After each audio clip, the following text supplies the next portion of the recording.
you all special.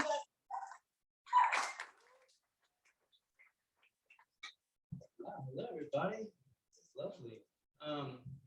Yeah, I'm a part of Tilted House, and it's really fun to be kind of helping coordinate this with the Kooks to run the Splice Brigade. Thanks for having us.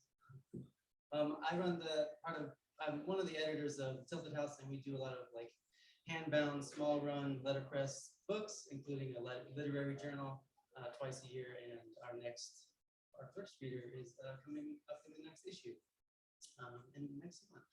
Our books are over there. We got broadsides, other things. And here is our introduction. Is more? Louder? Louder. Right. A poetry book comes with a built-in microscope.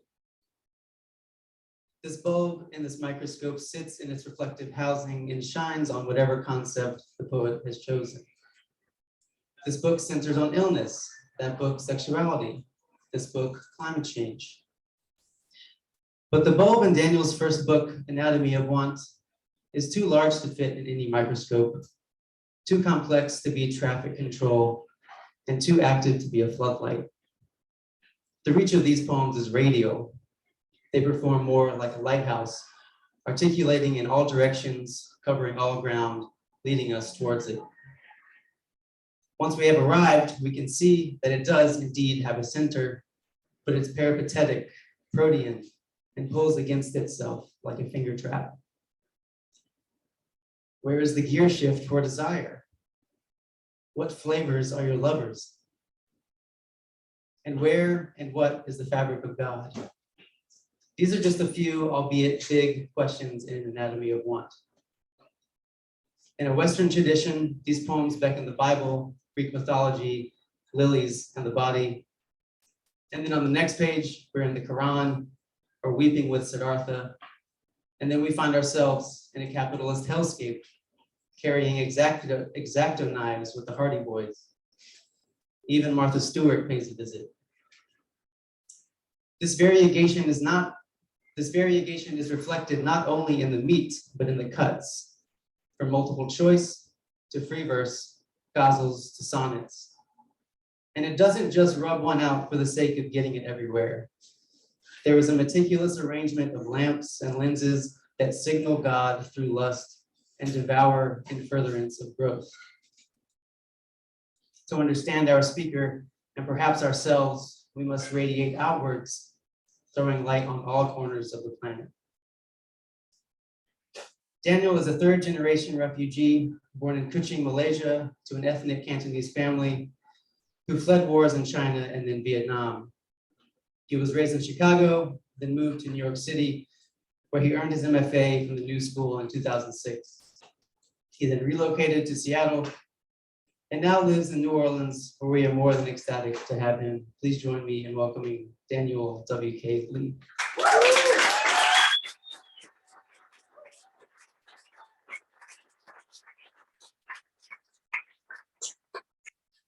Holy shit, that intro was amazing. Can you just like write that up again and then send it to Publishers Weekly? That would be really great. I've got some housekeeping. First, I gotta thank you, Cameron, for that amazing introduction, to Sean for inviting me to participate. I also need to thank my benefactor level Patreon patrons, Levi Brzezinski, Shane Lucas, and Diane Stabline, who supports all the business part of my creative life. And now my 20-second TED Talk. The Black Lives Matter movement has reminded us all that transforming a society means we must challenge systems of control. In publishing and literature, that means we must practice our own interventions against the gatekeepers and tastemakers who leave us off the pages or off the stages. So if we're serious about creating a literary landscape that is more equitable, I ask each and every one of you, who are the BIPOC writers you are personally amplifying or challenging? Who are you redirecting some of that limelight toward so that other deserved voices might be heard? So I usually like to read or start off with a poem by a BIPOC queer BIPOC poet that you may not have heard before. And so tonight I'm going to read a piece by Columbus, Ohio-based poet Travis Chi Wing-Lo from his book Pairing. And this poem is called Still Life.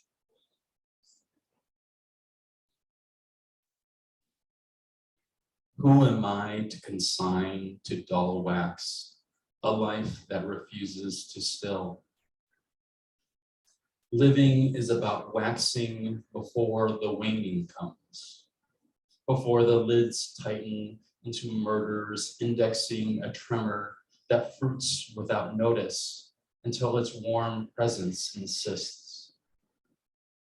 Beside me, he wanders until he finds his breath, labor in spite of his own knack for obscurity.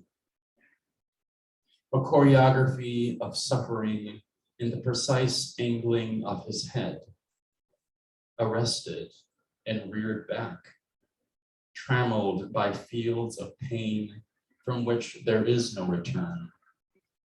Only the violation of a contract as a lifelong breather, he who must now consent to the resignation of a mouth, one no longer able to be shaped into its natural, joyous O.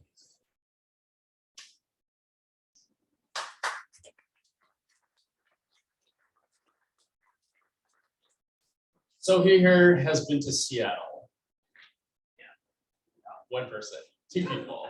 Okay, so who that has been to Seattle has ever been to the Salon of Shame? No? Oh, okay, so you're familiar with the concept. So the Salon of Shame, for those who don't know, is a reading where people, they read from their journals from when they were like 12, 15, 16. It is riotous. It is an ab workout in hilarity. It's incredibly embarrassing, and it's the best thing about Seattle. Okay, it's actually the best thing about Seattle. So I live there, so I can drag that place if I want to. So this is my own little version of that. I'm going to read the titles of 4 poems that I wrote in high school. And after I read them, this audience will decide which poem from my high school years I will read for you. It's going to be incredibly embarrassing, but I think it'll be really hilarious and fun. Okay, so the titles are Submission, Stairwell Rendezvous, To the 5-Minute Friend, and Daydreamer. There's another one, but I swear to God, the way I wrote it is so idiotic that I could not even read it now in front of you. So we're not doing that one. It's called Mindful Resistance, and so I'm sure it's just trash. So, okay, by round of applause or holler, who wants to hear Submission? Okay, Stairwell Rendezvous. To the 5-Minute Friend. Goodness. And Daydreamer. Yes. Okay. All right, this is the semifinals. All right, Stairwell Rendezvous. And To the 5-Minute Friend. This is, okay, I think To the 5-Minute Friend won. This is, I think maybe junior or senior year I wrote this, thinking I would be maybe a spoken word artist. But you know, when you're 15, you say, okay, here we go. Okay, To the 5-Minute Friend. You are the hemorrhoid on the ass crack of human contempt. Don't try to cheer me up with your pseudo-sympathetic attempts to find out what's wrong. Do you know what's wrong? What's wrong is your quasi-concern about my emotional distress, my psychological warfare, my expressed self-loathing. You don't give 3 shits about that or me, so why don't you find yourself a little forest, sit under a tree, and talk to the animals like Snow White? I'll be the jealous queen, bitch, monk from hell, plot and poison your happy ass. But in this version, I don't die. I can't die. I'm an angel of justice. I'm an angel of one-sided justice, and court is in session. So defend yourself uselessly against my self-righteous cynicism. I enjoy the theatrical hysteria. Perform with every particle of your being. Demonstrate the worthiness of your life under 60 seconds, and maybe, just maybe, I'll forgive you.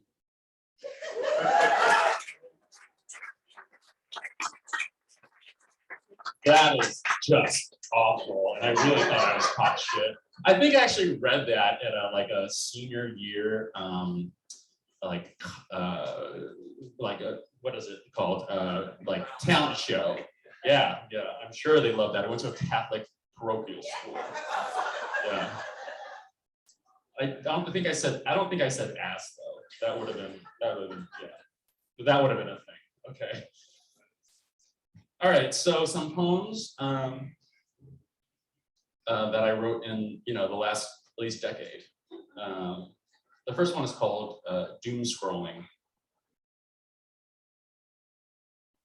Rolodex of triggers propelled by headlines like gondola oars.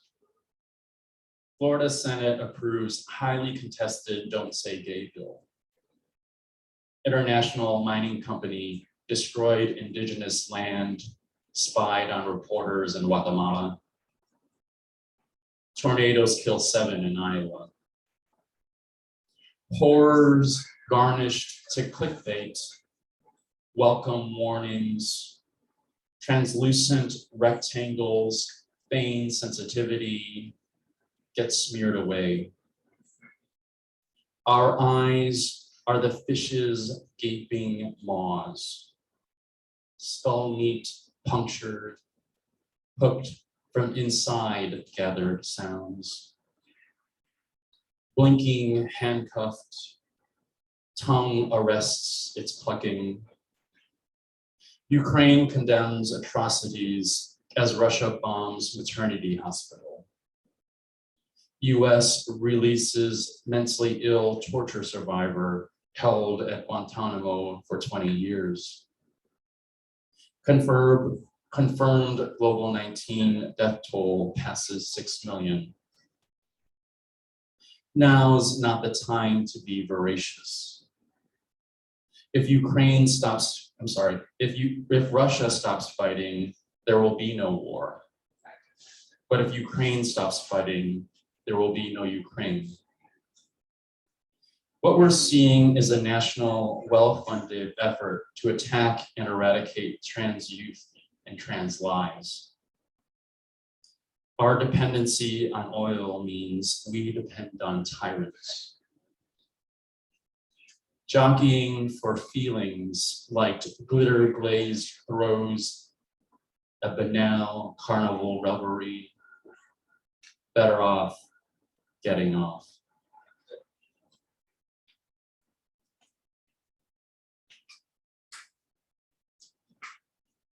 Cherry trees. There's an epigraph. On September 24th, 2020, the Trump administration executed Christopher Villalba, the first person in more than 70 years to have been federally slain for crimes committed as a teenager. They became my cherry trees, Mama. I could not, gun in hand, guilty as Washington's hatchet, make truth a virtue. I want to say my cruelty ended there on the dirt road where Stacy and Todd crumpled as only bodies can when pierced with bullets. That redemption started then. But I know that when we snatch lives, those who love them hold them as embers, the burning I stuffed into their fists. And it all became your burden. Death row, your burden. Commissary allowance, your burden. Long drives for prison visits, your burden. Every day I breathed your burden.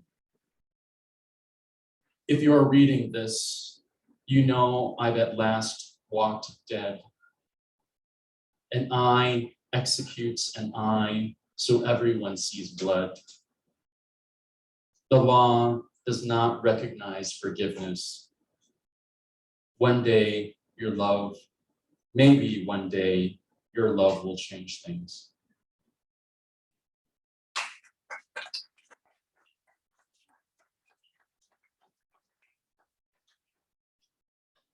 Former fat kids. I was a former fat kid, so. Could we ever again be close to thunder after the epithets ceased rumbling? Practice perfected our thunder parts, thighs, butt, belly. Red velvet cake as recreation, dressed po' boys as religion, clean plates as obedience. Our DNA drew a disposition for broader shadows like welcome mats, inviting ridicule and stones. My friends called me Lard-ass Lee. Call it filial piety or Chinese superstition. I made rice bowls barren, lest I condemn my future spouse to facial pockmarks, one for every uneaten grain. Present day we, baby fat is revisionist history. Narrow the eyes, and the meat suit resembles someone's craving. Grow to love sweating, CrossFit, one's own nakedness, and single-digit body fat still doesn't taste better than a well-seasoned iteration of fried potato. Can romancing stretch marks marshal us towards wholeness like the sky itself? Perhaps the question is too big. Where the skin split never returns to smoothness. We turn to silence to remind us what the eyes and heart conspire to silence, that the blanched lines mean healed, that we heal.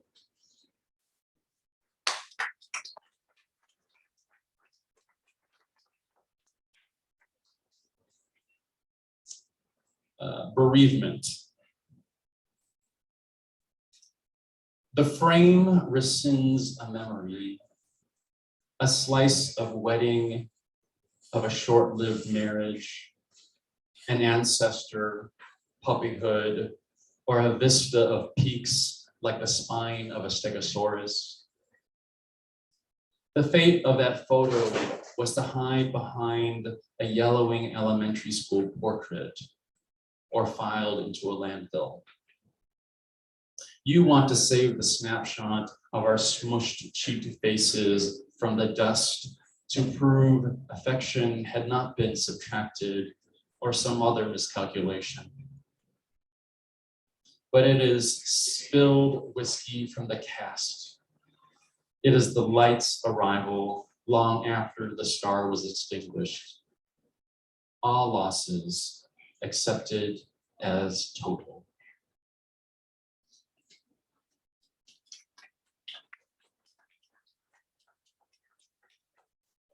So I've been exploring a little list poems recently and kind of inspired by Shane Allison, who also is a queer Black poet in Florida. He's kind of a master at those. So this is one I wrote last week while I was in Las Vegas. Not my favorite place, but here we go.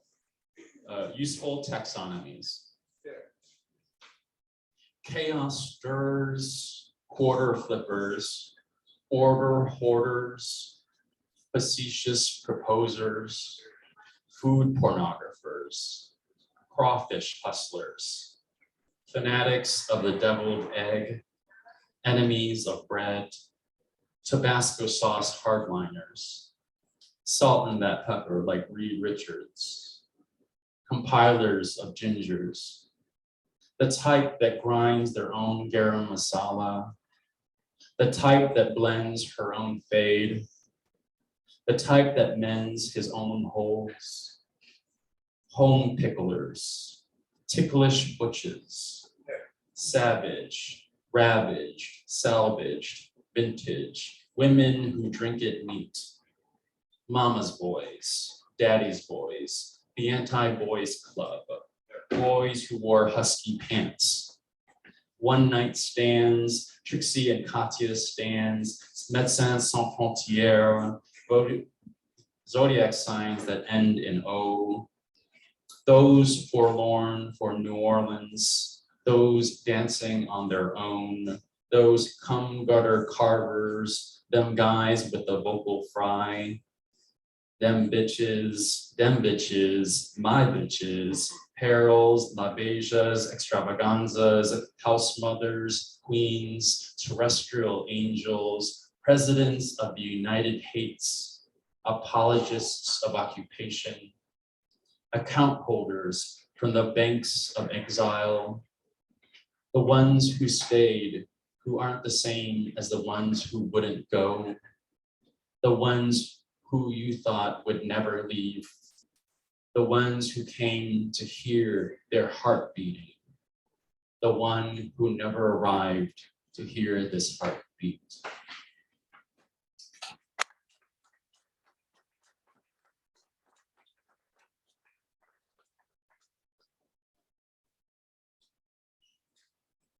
All right, I guess some poems from my book.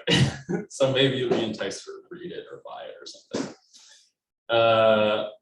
Yeah, it's called Anatomy of Want. And this first one is called Bastard. 10 years old, eyes shiny like crude oil, used to wonder who supplied these endless eyes. But clearly was you, rotten vision not inherited, instead conditioned, weekends locked in basement, bedroom, reading, Treasure Island, The Hardy Boys, Nancy Drew, over, past stone-rayed eyes, past salt water, past ugly pity, pale rage for letting new bride win, prizing those eyes that should have been watching me, then the youngest, instead a career in solitude started. So by 15, when sent away, emancipated by stepmom's plot of perjury, that Port Authority desertion only embellished, could have but never gave, eyeglasses, driving lessons, birthday candles. 32, still a bastard, that boy still spills into this face, that lie you passed, not recognizing eyes you made. I've traded books for DVD marathons, aisle seats in movie theaters without company, not having to speak, care, unanguished, but now, here, asked you to talk. Yet, I've been littering parts of speech like cigarette butts because how, why, interrogate about abandoned things past. I remind you my bland name again, but meant to say, Dad, can you bear to see how ruthlessly and unfinished I do pardon you?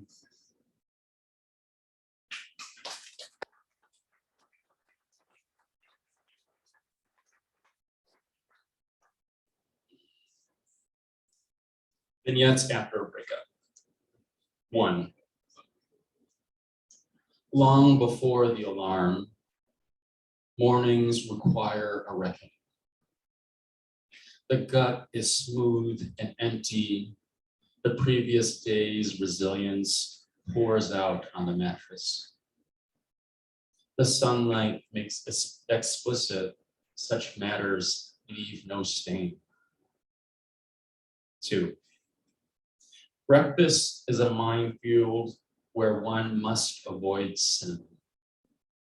The undetonated flavor haunting bowls of oatmeal and yogurt. 3. There's a membrane on the northbound bus stop that staves off sobbing. Only no telling what song might pierce it. 4. As with aluminum cans, collecting distractions is a full-time occupation. Overtime not mandatory, but best to work to exhaustion. 5. A myth that sharks must keep moving lest they suffocate. They have known all along that sometimes motion is the sole thing to keep us from crashing.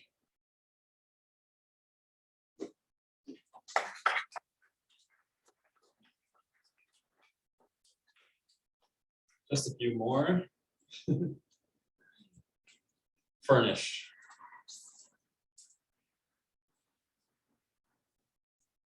What are you doing here, boy, when there are men out there whose pockets are train rides to Tripoli, antique carpets in the souks of Marrakesh? You are like clockwork, fading hours beneath my hands, keeping me in my poverty's company. So why not have any of those architects of sonnets or prodigies of song willing to exonerate you from death? I, artless with verse, affording little in the visible world, have only this. If you have nothing, no house, no shadow, and I, no house and only a shadow, should I give you my shadow? Make it your home.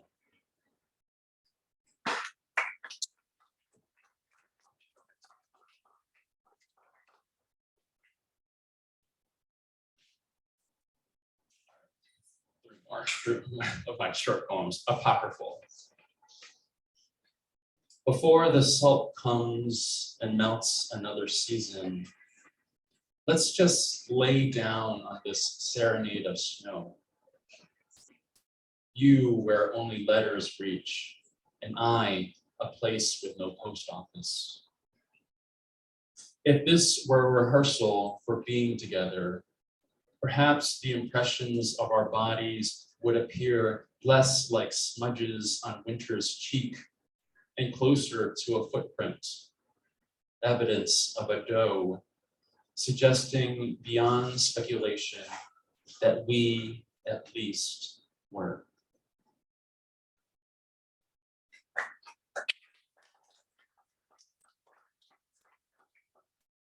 Making dinner. Fingers untucked, mint leaves rolled into a stubby cigar. Your blade pensively sliced a chiffonade sprinkled over last night's tagine, and a smile weeks later. It will take practice, one or both of us said, wondered the cutting or the craving.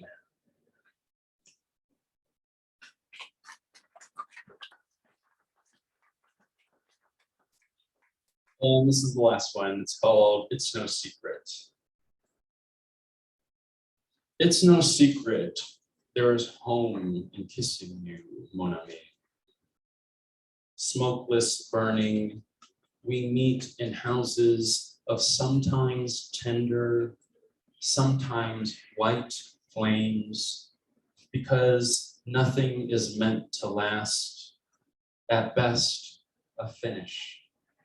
The sweetness shaped from breath, torn from breath. Thank you.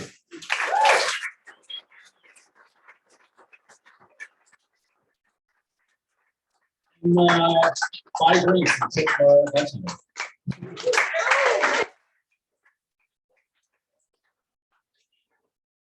Keep it going for Daniel W.K. Lee.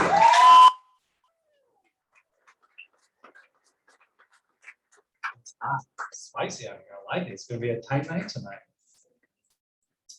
We have another wonderful poet coming up next. His name is Tay V. Smith. I am Sean Monroe. I co-curate the Splice poetry series. I got to call that spiciness. With a couple other cats around here.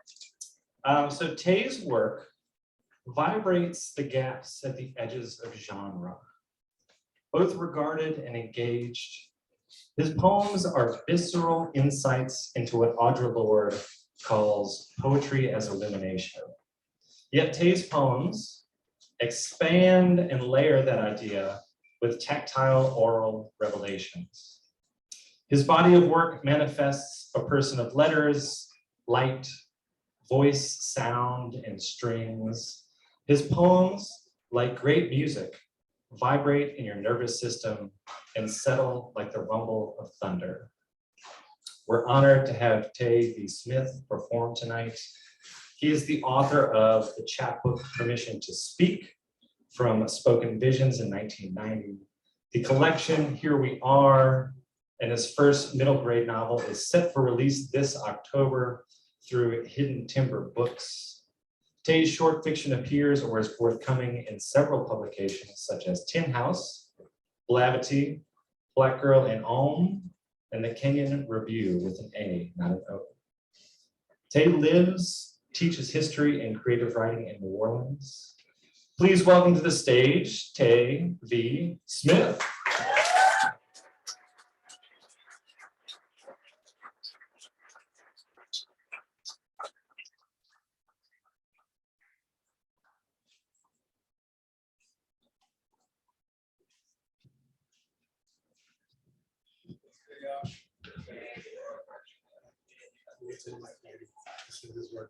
What's good, y'all? Y'all all right? All right, wait. I'm not as short as I thought I was, but still short. All right, let's see. All right. What's up, y'all? So thank you for having me. Crap, man.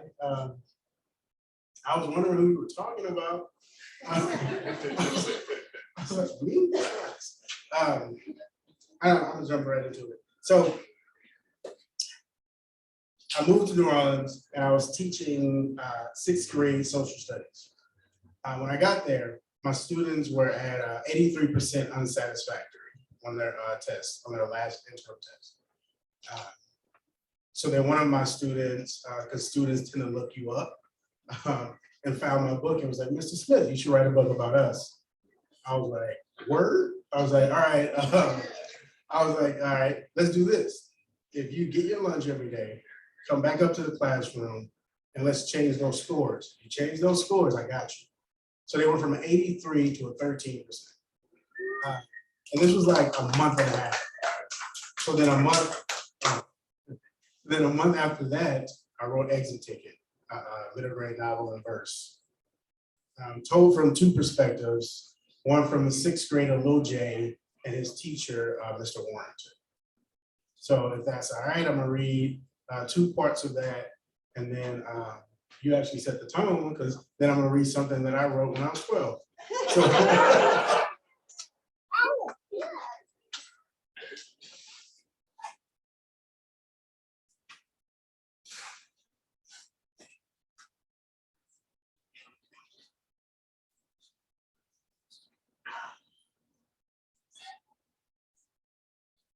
all right.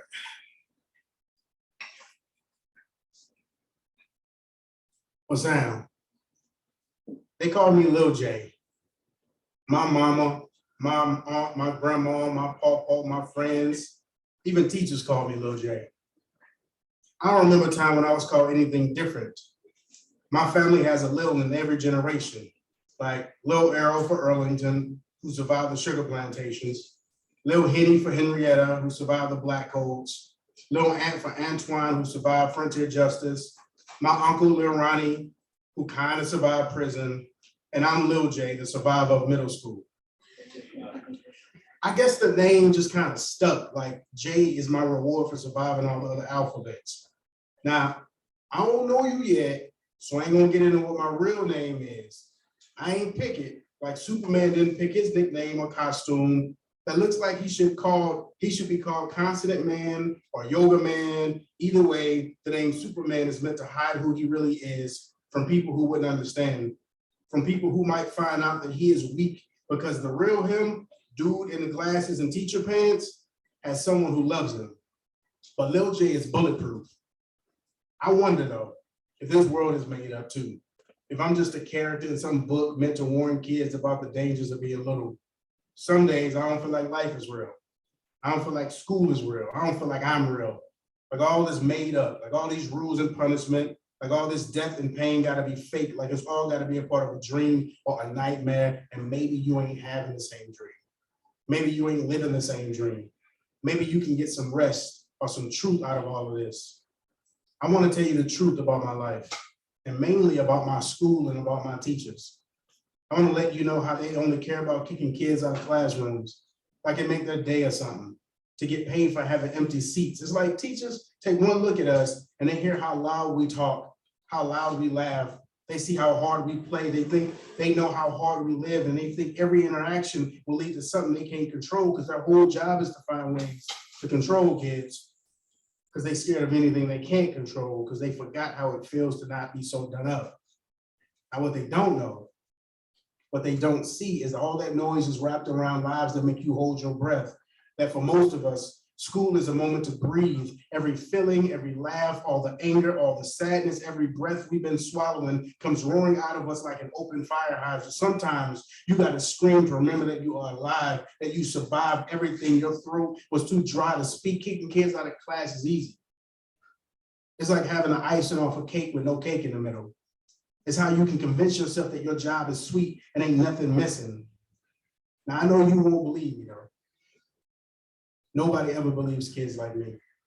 You're probably the same noise they make to our parents at student orientation, at report card conferences. They stretch their smiles, that stretch their eyes in a way that lets you know that they don't see you, lets you know they see right around you. They go on and on about how much they believe in us, how much they care about us. It is all a lie. Teachers care about impressing the people who sign their checks. What a good looking hall line, Miss So-and-so. Great way to have a quiet class, Mr. What the hell ever. Man, I bet they give out awards to the teachers who can turn us into robots the quickest, but the teachers, yo, they the true transformers. Sometimes, most times, they yell, they threaten, then when a parent or a principal or anyone worth respecting comes around, they prime up, they stand tall, they change into caring, optimistic adults who say shit like, I know he is bright and capable of doing the work, and I am here to help. And you sit there glued to the cold metal desk and shocked, the only human in the room, because even mama switch up sometimes. And you almost believe them. But as soon as the door shuts, they switch gears, they hide their antennas, they go into turbo, laser eye, referral form, lunch detention, negative point, call home, teacher mega mode. It's like all that red ink, all them demerits, all them checklists make them forget what it's like to be a person. What they don't tell you is that school is just like prison. Now, I ain't never spent no time in one for real, but from what I see on TV, uniforms, check. Child time, check. Yard time, check. Straight line, check. Being a teacher is just another name for a CO, a person made to make sure that you don't know that you know you ain't free. I don't say that we don't take our future seriously enough, and maybe we don't take any of it serious because don't nobody take us serious. That's why I'm telling you this. I'm trusting that you'll believe me. I'm trusting that you'll know what to do with this once you finish reading my story, which is like all our stories that ain't never been told and believed. I was born in New Orleans. My parents are from New Orleans, and their parents are from New Orleans. We ain't got a lot of money, but baby, we proud of being from here. I live in the lower 9th ward. My mama grew up out the Callio projects. My pawpaw was out the Desire projects. Most of them torn down now. They replaced them with some fancy apartments with fresh paint and fresh plants. And yo, you ever notice ain't no trees in the hood? My Tina Quintina, who really just mama friend, saying that it's because the government trying to choke all the life out of us, trying to melt us down into something better, trying to keep us from building anything of our own. She come over one day all out of breath, talking with her hands, talking about they gentrifying out here. I just saw a white woman walking a dog on Magnolia. Shit was so weird, damn lady made me clutch my purse. Now, my pawpaw, waiting for her to calm down, sat up in his favorite chair and explained to all of us, that it's just the New Orleans way.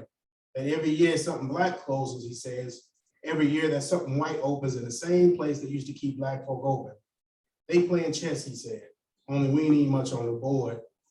Now, I don't know if you're at home, or if you're in a library or on a bus, if you're ducked off in a quiet corner reading this. I don't know if gunshots, if screaming, if police, if storms hit your ear like a drumming in your head, dancing in your head. I don't know if you're like me, if you hear noisy memories that yell into your world in the middle of the night, that yell into your focus in the middle of the day, in the middle of class, in the middle of trying to live quietly. My city is loud.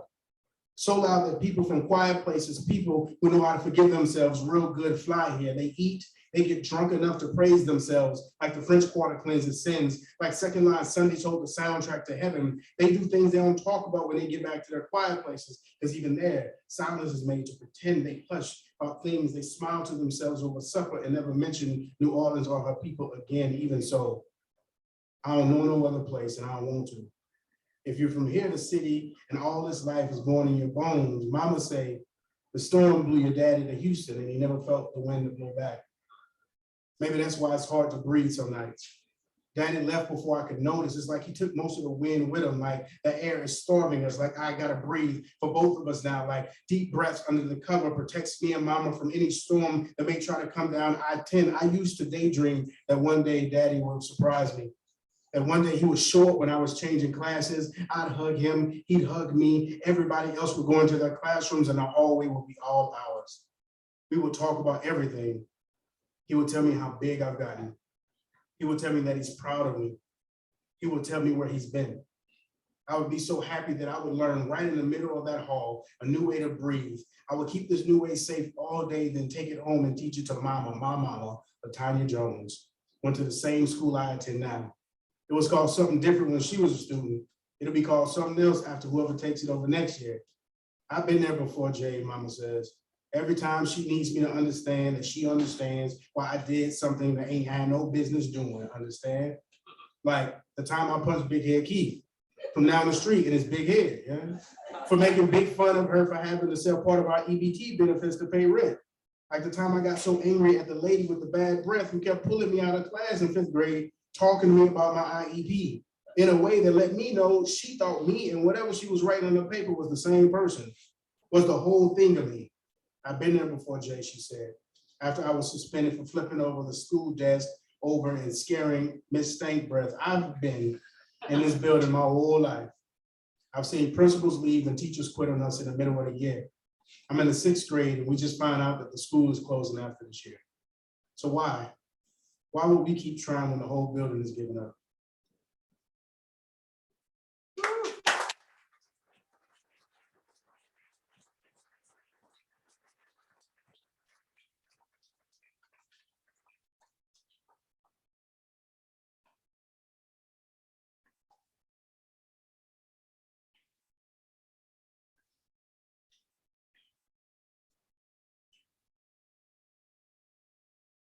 I stand in the front of the old chalkboard, face flushed with anticipation. This is the best start we've had to a lesson all week. 90% participation. I asked the last question. How did Timbuktu become a center for trade and learning? There are 7 hands raised. The same 7 hands from yesterday and the day before. I looked past them and called on Lil J. No response. From the 5'2" dark brown boy who wears his frown as curved as the long part running down the left side of his faded hair, Lil J, who walked in quiet and steaming, who walks in on the days he shows up, brewing and ready for a fight. Lil J, who sits in the last seat of the last row near the Peace Corner. I'm calling him again. Lil J, how did Timbuktu become a center for trade and learning? With his head down, he twitches at the sound of his name. I know that he knows that I know that he can hear me. He turns to me, then turns back around without saying a word. His right elbow covers the bottom half of his paper, just enough to leave the top where he has failed to even write his name on display. He ain't even did nothing to his paper. His name ain't even on the shout scenario. The class waits with the same patience they've been taught through years of school-wide culture. I wait With the same patience that has helped me teach 2 sixth grade classes Monday through Friday, I am always waiting on students, on parents, on administrators, on doctors. I am tired. I am tired of waiting. I am tired of wasting minutes. I am tired of considering everyone. I shout one more time, Lil J. He turns around and stares at me. I am familiar with this particular type of showdown.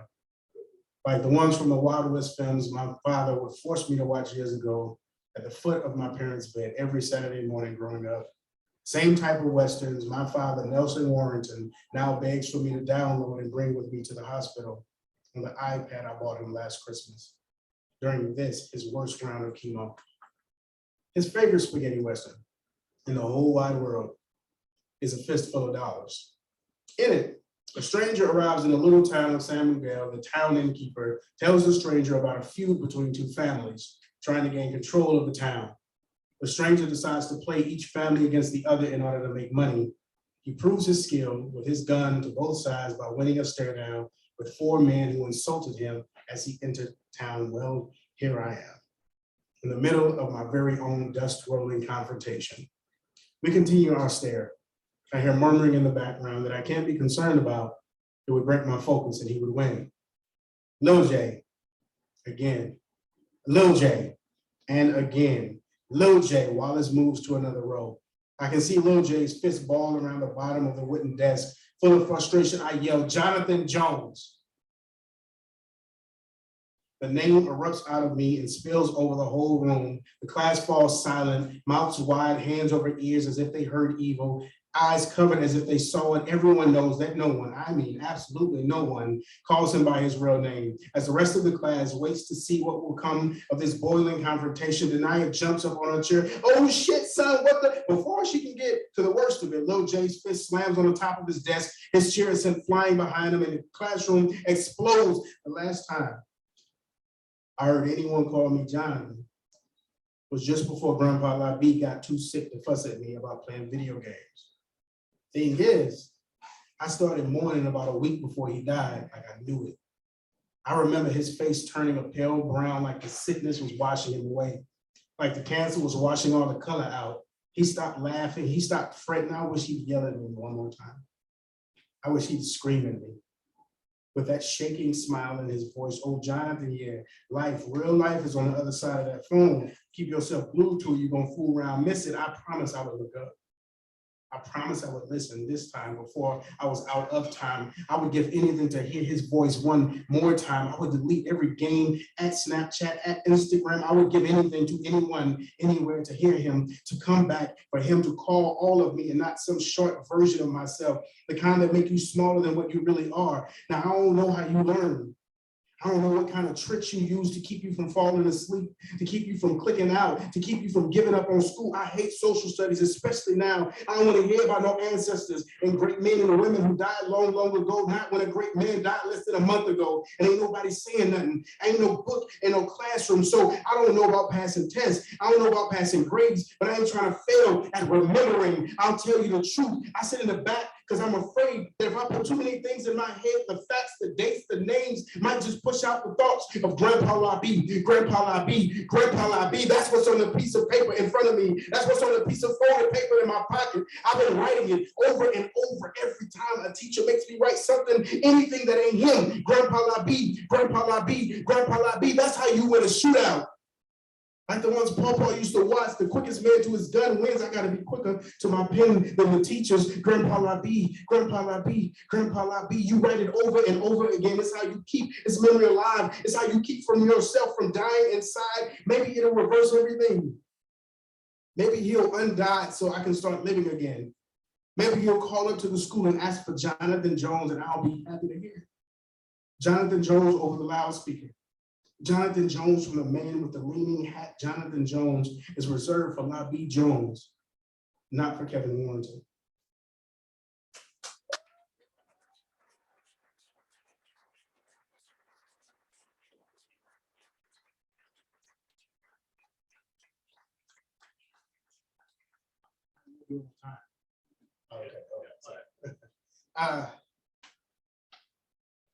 So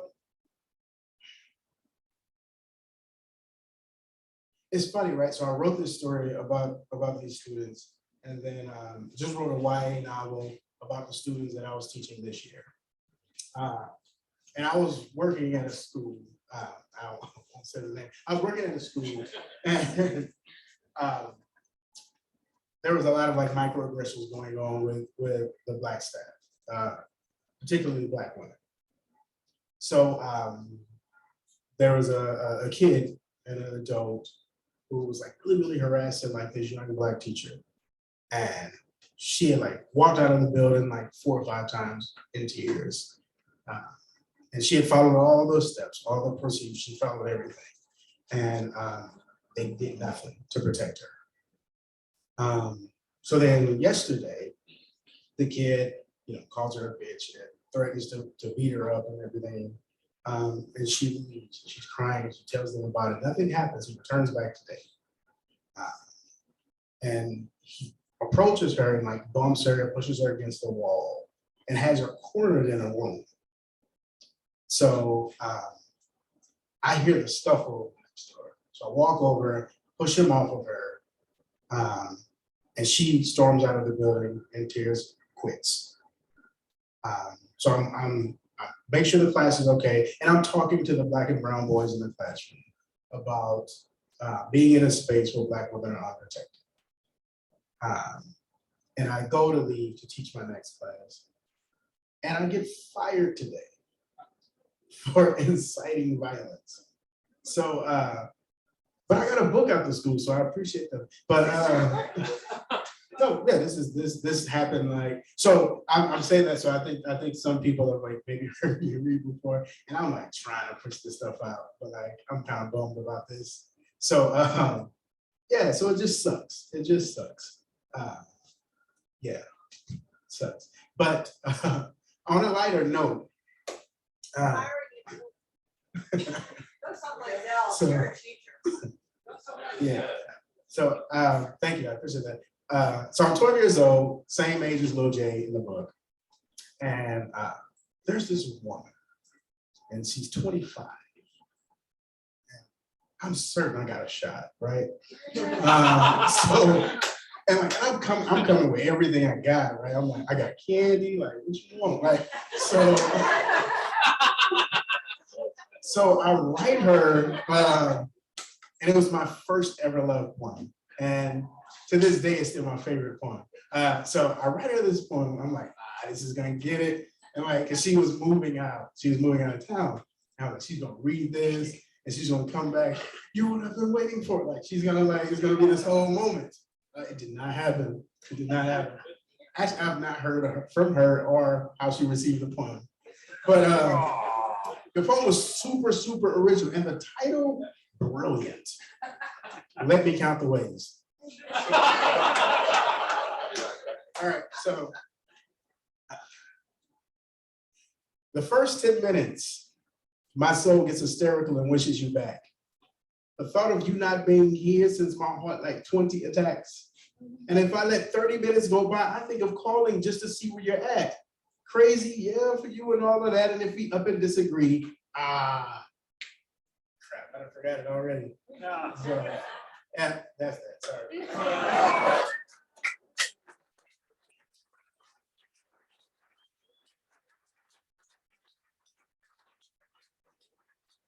Applause, go on.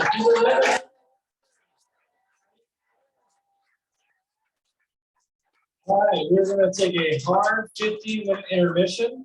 The music's gonna come back on. When you hear it turn off, come on back. We got 2 more kick-ass poets coming up next. Get a drink, tip your bartender, use the trough, do what you gotta do. We'll see you in 15 minutes.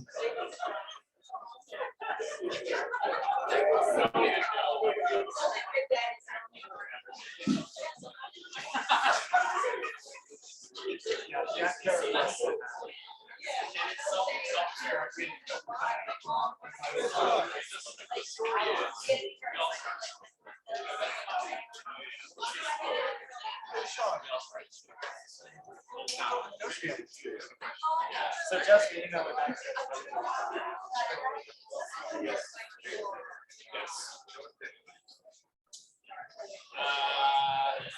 started.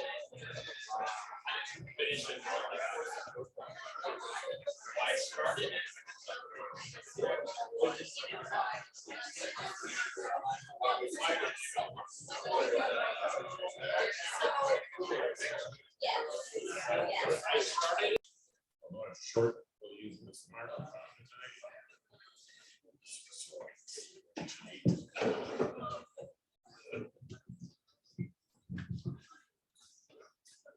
So before we get started, I just want to hype the rest of the weekend, the Poetry Fest weekend.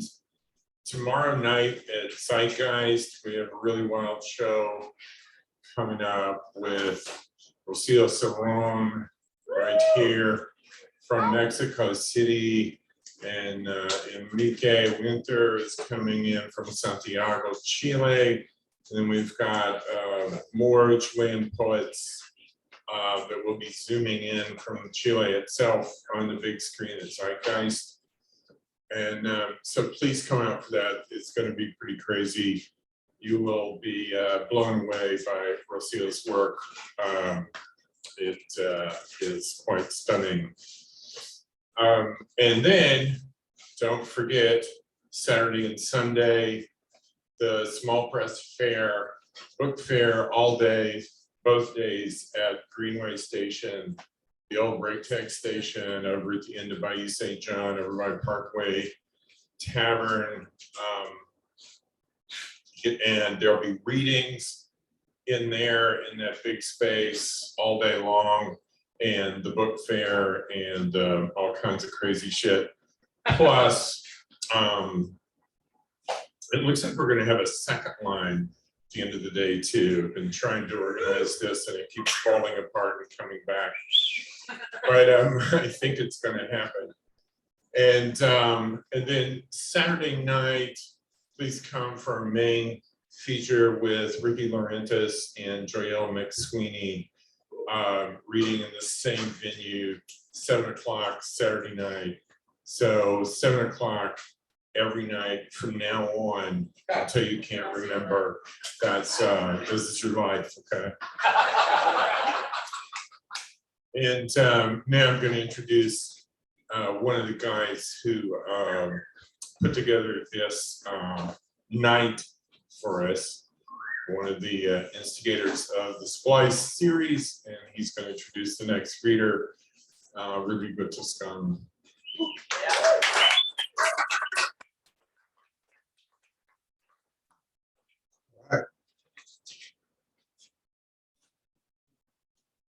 Henry Goldkamp is a variant of concern. The properties of this poetic practitioner are in constant mutation. The hosts here tonight, I'm afraid to say, are not properly inoculated. The range of aesthetic symptoms to be experienced are wholly unpredictable. The current iteration of Henry's poetics will not protect us from any future encounter. The recovery outcomes, however, are quite remarkable. The ears remain perky for hours. The nervous system jerks itself into planes of alertness. Henry's ability to bend to the breaking point and outright refashion literary genres is electrifying. Now, describing someone as being unnatural at anything should rightly be viewed with suspicion, but in Henry's case, I can find no other way to describe his native abilities. For it seems he can't do otherwise. But at the end of the day, his output is the result of endless hours of experimentation. Many of us here in New Orleans are astounded at how much elbow grease is expended on his art. For when most of us are asleep, Henry is just getting started. Working in his converted garage, which he calls the Bucky Lab. You can follow his train of thought by the chalkboard he regularly updates with newfound poetic principles or radical reformulations of previous experiments.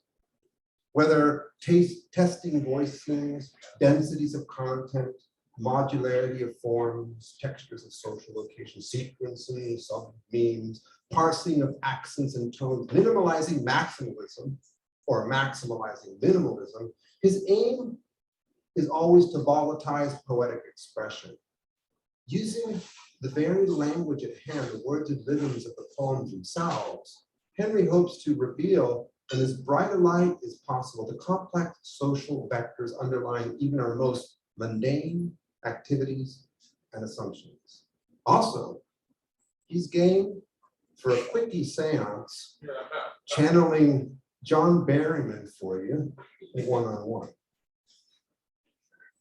Henry Goldkamp's recent work appears in Indiana Review, Minnesota Review, Idaho Review, Yamasee, New South, Denver Quarterly, and Best New Poets 2021. His public art projects have been covered by NPR and Time, and he reads poems for Tilted House, the Adroit Journal, and Bayou. He is the recipient of an Academy of American Poets Prize and is a regular contributor to Diagram poetry reviews. You can catch him at henrygoldkamp.com.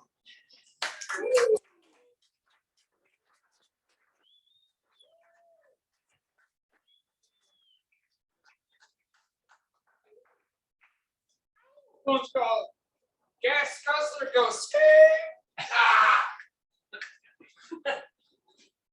I've been drinking on National Yelling Day, raising hell and justice for all, like toadies and hot spot for oil, whatever the hell. Sentimental backwash, this city, built on jetty, sediment, and spray. The shrimp wrists wilt limp with decadence. I pray for the hell of it. I soil my southern diaper, wait for God to change me. To baptize my red tide, these my fish lungs on drugs, this my earth on hell. Black flies kiss silverfish, goldfish throw feet, teach their own ecosystem, get head from snapping turtles, go down on mollusk meat, give them hell. Palette serpentine flicker this glands of planets. Eat that dick. Eat that bottle. Eat it acid rain and sheets. Heard the Gulf purr its hellcats, beat its hounds of hell. All wells break loose, a match to the bubbles of my mind. The two holes I see out on fire. Some problems fix themselves, like hell. They do. Sip rocket, piss red eye, so shuts the sunroof on my shoebox. Blacks out my star-smeared nadir. Lot lizards barter their globular warmth. Misery loves industry to hell and back. Come hell or Deepwater Horizons. Two choices, orchestration or castration. The vanishing point near, blood drawn, no chance in hell. I hit the pump. I have a heart of Goldkamp. An angel gets her hairless tail. Pay cash, it wags. Pay credit, please come inside. How do you do? Hello.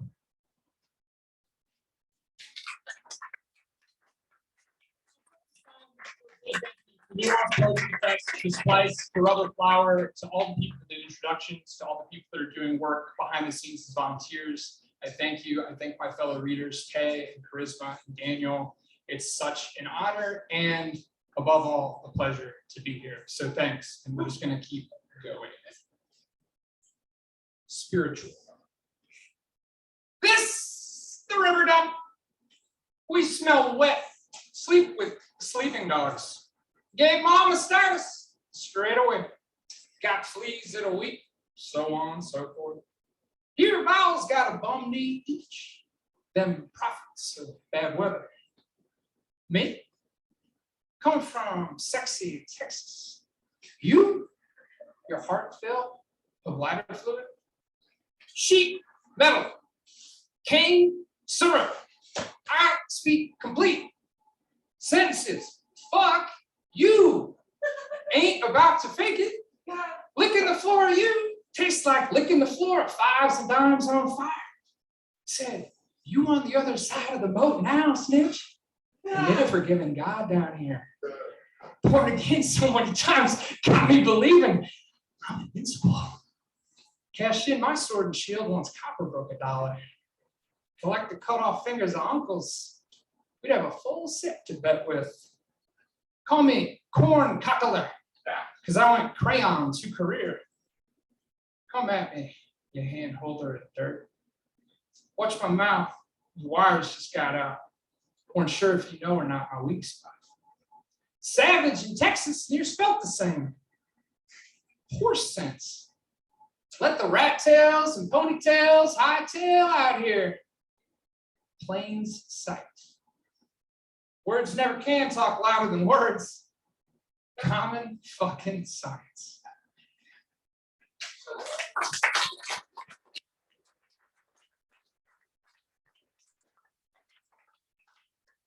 Riparian with rip.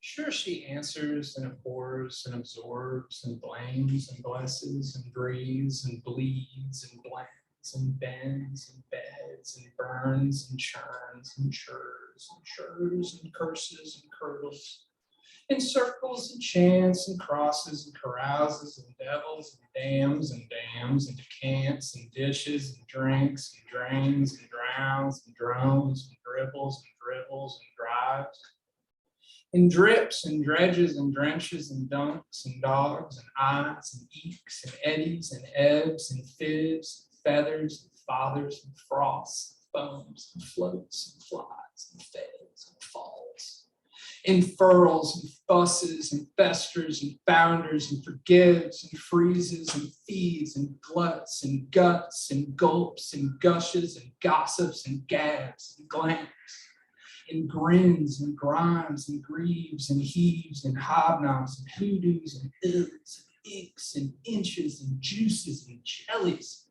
and jets and jaws and keelhauls, kills and kisses and licks and laps and lobs and lollies and moonlights and moats and moans and names and maneys and mambos and mackles and meows and milks and muses and musses and muscles and nuts and needles and necks and noises and noses and offs and ogles and oils and outs and pouts and pounds and plots and planks and praise and quails and quibbles and quenches and riles and rinses and rushes and ruts and rackets and rills and roils and roars and soaps and seeks and sinks and slinks and swills and swirls and swishes and swigs and slurps and slurs and sluices and smears and stonewashes and stains and smuts and sleeps and treats and tricks and trickles and twinkles and thrums and throbs and threads and treads, ulcers and utters and unites and unties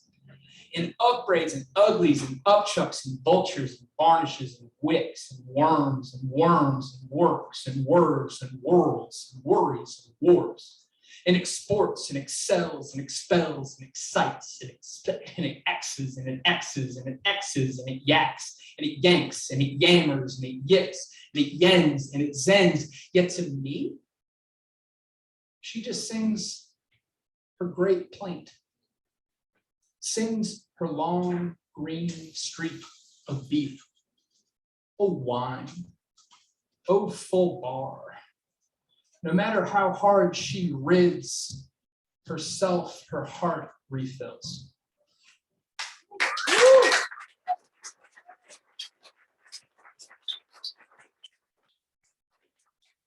Phone yelling from her 93 Dodge Neon at Carnival Goers. So all you born-agains, you big fucking babies. My jelly beans come jarred and off pink. Knowing who will die is easy to predict. All my claims, small, mounted oniony slush. What's it like to kiss a man, one with only one tongue? The city is contagious. I sign my crossers faster than a doctor's ampersand. The mosquitoes share their needles and sad songs. Maybe there's another river, one without such queer sachets, but I don't know. I don't dance much, though I can step on it good, throw a chicken's leg out the moving window, the fry oil bag and the old cup of Coke. Not really a dance, I know, but it does offer dogs a mouth to water, a splinter to choke on, her ulcer, hear it? How our hour mouths its ashtray early Friday, the bargain hunter hunting for neck and wishbones. Yeah, happy. The canine impression we leave by usual, slurps by traffic light. All you can eat, models needed, injured all night, walk-ins welcome.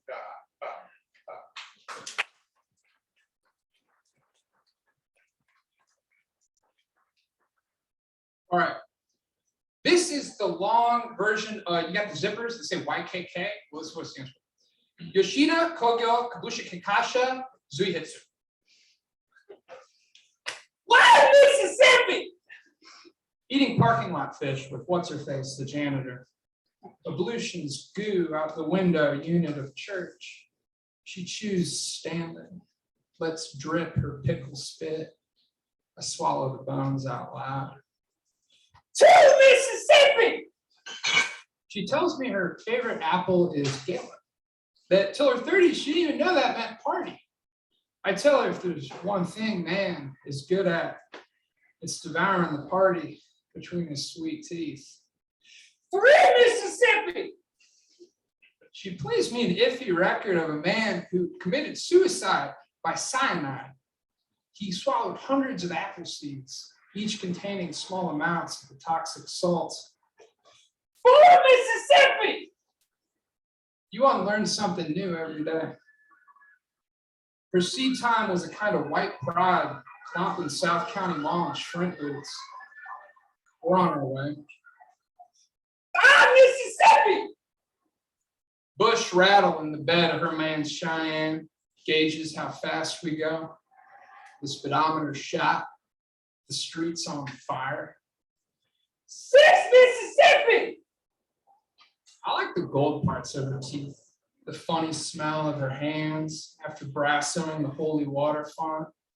I like her punchline in the one where the Cadillac can't swim. 7 Mississippi! Picnic, the brown apples, listens to the sliding brown water. Her gaze slung in a hammock of stars. Sugar ants and root, singing the invisible. 8 Mississippi! Can you get my back? A wink. Gulls flood us, egging us on, hundreds yelling. She ashes in a bottle cap. I got her back. There is no sun in sight. 9 Mississippi! If a man savors the flesh of paradise that many times and still wants to go through with it, he deserves to die. 10 Mississippi! She takes my lips like a lollipop of grease. A barge ruts against monster truck tires alone. We're gonna fuck the mongrels right back onto that ark. 11 Mississippi! Under telephone wire strung across the twilight, a giant cat cradle. I nurse her cocktail of denim lemonade. We speak in sandpaper tongues. 12 Mississippi! She has to be spanked a little. Honey, can we park it out back and have a party in your pink Cadillac? Cruise fancy. Softly belting. 13 Mississippi! YKK is tattooed on the tip of her thumb so many times that she unzipped to fire or ooh, I'm on fire or streets of fire! Streets of fire! Put yourself out in the river. 14 Mississippi! Deeper in the loom of giant night, babies play Marco Polo in the black squish. The pock marks a constellation of crusty stars concealed. 15 Mississippi! The mud sucks our toes. Pollen floats as hot snow. The moon, he blinks a pink eye. Ready now, here we go!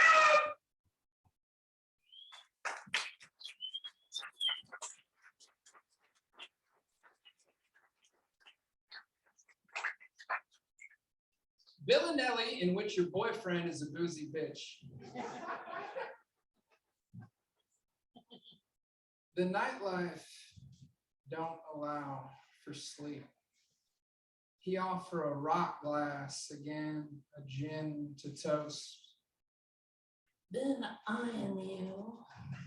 You like 'em dirty or neat? The nighttime swill sky, that black digestif. The meantime, nipping and sipping us both. The pink blue open lull flies to sleep. Oh, he rivet my gimlet. Cubes melt to thief. Thaw, crack clear that barrel age rule of mine. An eye, for 3 fingers neat. His juniper toad throwed me from beneath. We weighed out our tab. Time's dirty cheap. I lap and eat. Unthroat his salt sleep. Full, my shadow could gutted his ghost, but I gig my own heart. I knot my own pine. The life a dead ringer. Why kilter be neat? So cask of scum burped through green teeth. Lines white his bloat with bitter pith of wine. The life knife don't allow for sleep. Now its boning blade clean leg meat to me.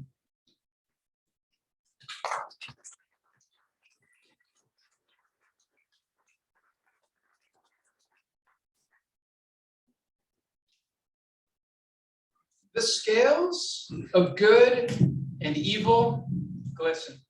A little something here. Fish. If hell wet, welcome Matt. Hell's bells, hill, Billy, Bill, board, free stuff, must haul. Small town, big rig, Jake, break, steep, step, truck, stop, pay, shower, get lost, go, getter, better yet, shampoo, splish, splash, wish, wash, milk, sop, silk, wheat, clean, cut, dirt, ball, cattle, call, pie, king, low brow, sweet tooth, salt, lick, hell, broth, hocus, poke, glory, hole, hallelujah, low, blow, mouth, organ, stage, fright, fry, oil, icky, dish, dog, gone, fish, food, hash, brown, color, blind, news, print, it, kid, mess, kid, P's and Q's, quay, lose, shit, bricks, strip, mall, blue, balls, alpha, male, mega sale, dead, broke, no bones, goose, egg, bad day, big night, honky tonk, hunky dory, horn, dog, stud, muffin claw, hammer, cow, college, jerk, meat, dead, pulp, live nudes, ball, out, ping pong, dang girl, boys, future tense, acid rinse, stone wash, gold denim, boot cut, high you, fuck you, bitch ass shit talk, all bark, no bite, worm, hook, worm, antibiotic, prolix, take nice, good dog, good God, fine print, hell, box, grease, trap, happen, chance, mercy, kill, mercy, seat, take one, new me, who knew, good book, bookworm, dog ear, pussy foot, loud mouth, soapbox, bait, shack, half breed, bunny bread, blood shed, caught, shiner, right hook, hen, peck, fish, wife, drag, net, run, home, spun, cola cancer, no work, blow job, happy B-day, death wish, dead dad, bang, dope, big shot, mom, mad, some pump, spoon, bread, Xmas ham, hot plate, lukewarm, moonshine, sunrise, rose hips, hourglass, sad sand, bad hand, all in hell, no, go fish.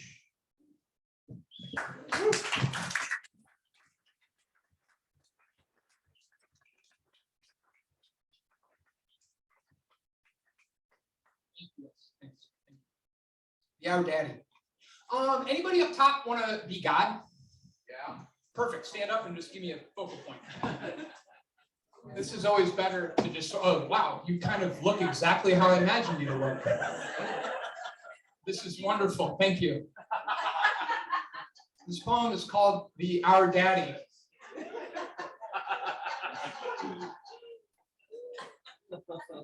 Dead dad. Hey, you're great. Okay, bring it on. I'll do whatever you say. Straddle the county line. These grasses seem equally green. Turn in your neighborhood rules to mine, see what happens. Mi casa es su casa. Sounds appropriate, them many selves. Give me some bread and forgive me for all those times I posted, no trespassing, and don't even know what state I am in. Careless and drunk until empty, bottled at field parties. I forgive people all the time. I like the way they taste and see. Don't you ever fucking bring me the bad guys. Got me? You fuck off my property. I believe I'd be left. I'd be reft. A man. Oh man. Oh man.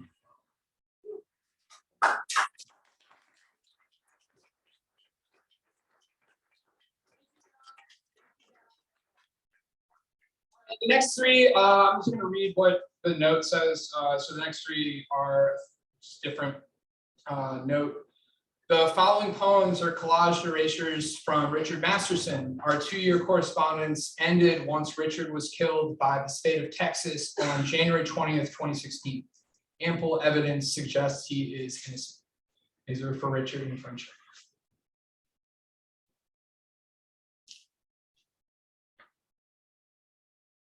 I paint landscapes mostly.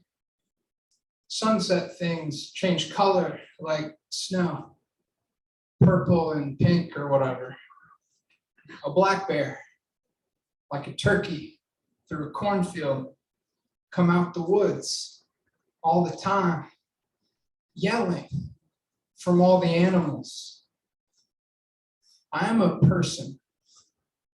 I do not look beyond into the past. A house with a dirt floor, a big school bus filled with billions of stars. I paint landscapes mostly, but have done a few other things, and we lived in that as well.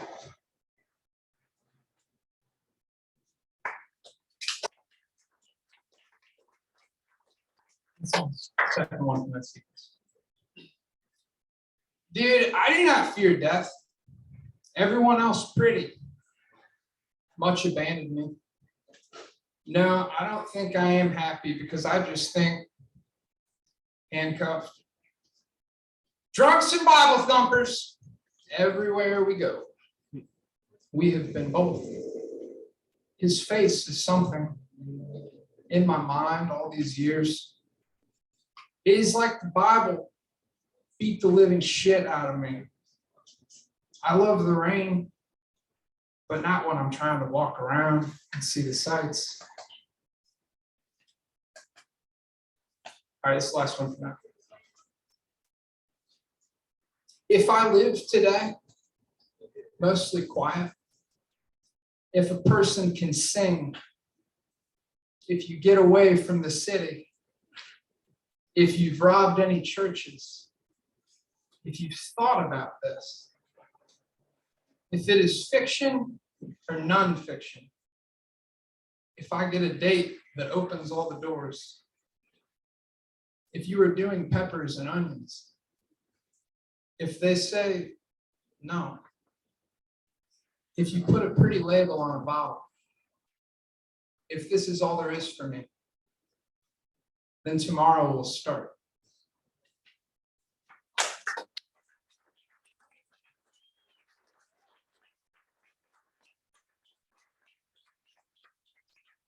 We heard a little bit for a second from the boyfriend earlier. It's like the dog voice. So this is the dog voice because it's from a dog. It's called Nocturne, ending in Mercy Kill.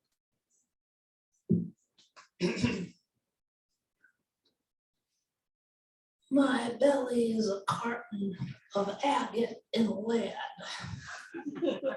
Thing swings me fat with math at the dirt. Woof. I am gravity's tramp. My lungs people this cut bank. My waterlogged paunch beast tease. Woof. I tend toward honest faces in light of handsome ones. Prefer to beg for scraps over brute force. Woof. My milk eyes fizz tiny open moons. My paws stain panicum. Woof. All have seen my sentence. This river, this fat, this scrap of death lets me rip. This river repeats ad susurrus. My poem dreams all the others. What?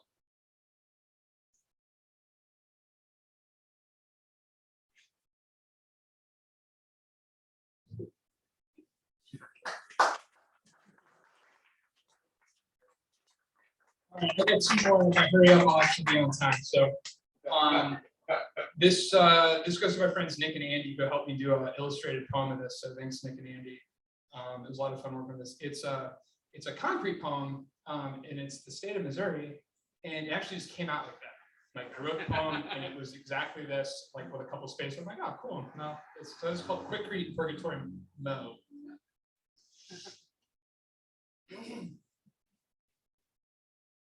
Nothing in Missouri is real. America's make-believe island. A shape a time of badassum. We a boogie, a holy young hooky bones. Not a droid about it.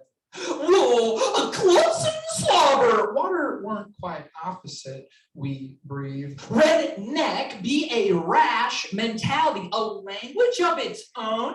I ain't all cool. Close but no sig. A ret, unfiltered. Show me your show me state. Undressing grass stains and Jay-Z canes. A pillar of our royalty. No cash cows, no gold rush, sadly. No crying over spilled rivers, Missy. No murmur neither. Thou art though the peach pit of the country, surrounded by 8 nectary stars. If we can't talk our way out, eat it out it.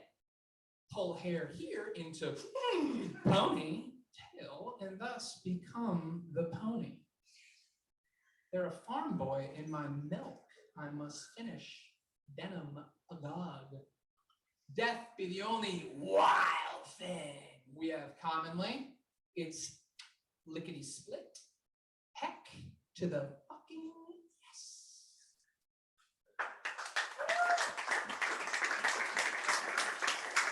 This is my one. I'll be running a half hour, so I didn't do anything like that. It's a good setup for our next reader. It's like, tonight we're gonna have fun. All right. So St. Louis urges his flock not to ruffle.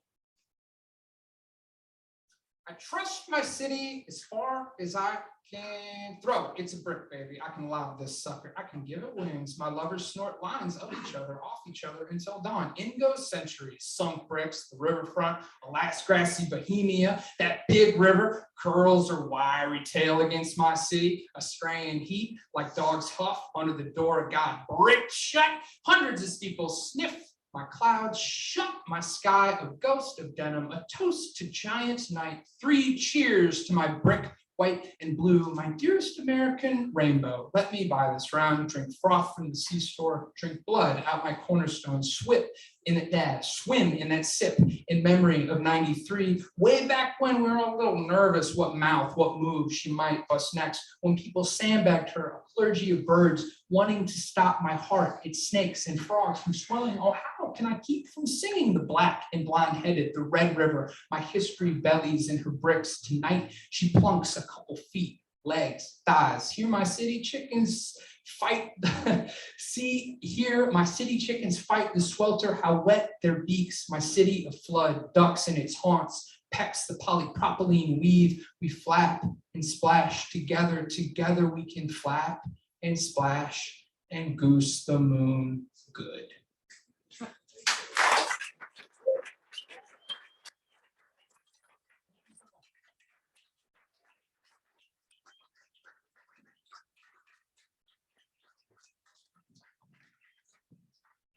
Give it up for Henry Goldkamp.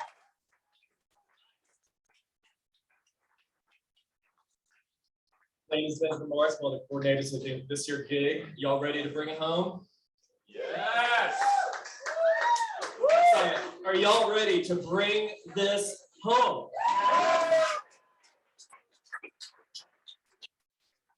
I got one question for you. What is the blues? Some folks will tell you, like Cornelius Eady, he writes, the blues is a woman, some type of supernatural creature. Ladies and gentlemen, poets and poetry lovers, you know as well as I do that the blues is not a feeling, a temporary state of mind. The blues is not even a genre, not at its heart. No.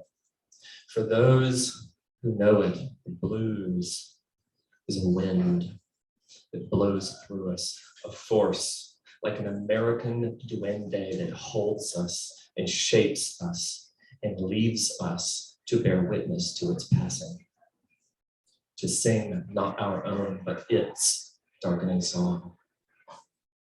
Who among us is brave enough to do that work? Who in this cosseted, distracted age is willing to step forth directly into the arms of sorrow and ask them for an embrace? Though the words may have been set down by men, let us remember that the earliest interpreters of the blues were women. Ma Rainey, Bessie Smith, later Audre Lorde, Lucille Clifton, and now Karisma Price.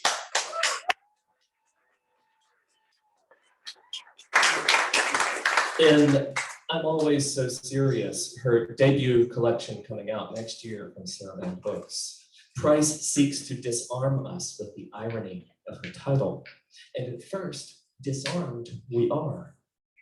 We are drawn in by the downbeat of her humor, her lightness of touch.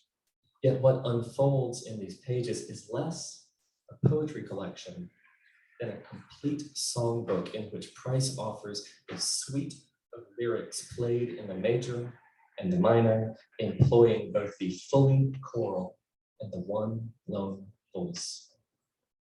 What do we praise in the tone of our vocalists? What is that element that separates the competent from the great?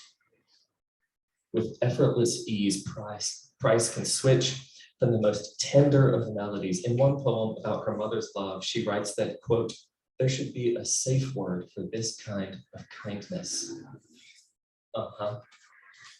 To the most piercing of keens, a versatility that astounds the reader, poem by poem, line by line. She scatters syllables across the page like fireworks, then drops a single stanza all the way down like an anvil falling onto your brain. And is the blues, Cornelius Eady writes, the moment you realize you exist in a stacked deck. You look in a mirror at your young face and you know it's the only leverage you've got. When they are not whispering a lullaby, Price's poems offer an elemental howl, a mourner's cry for the dispossessed that refuses to be silenced. It was said of Elvis that he had the wisdom to make wise men look foolish. Reading Karisma Price, who is unafraid of mourning the dead or the living, glimpses of that wisdom arise over and over. A myth, Price writes, is just someone bathing a boy in water not yet made for weeping. But underneath this lyricism, this versatility, this wisdom is, at heart, a hometown girl who was born and raised in the most musical city in the world.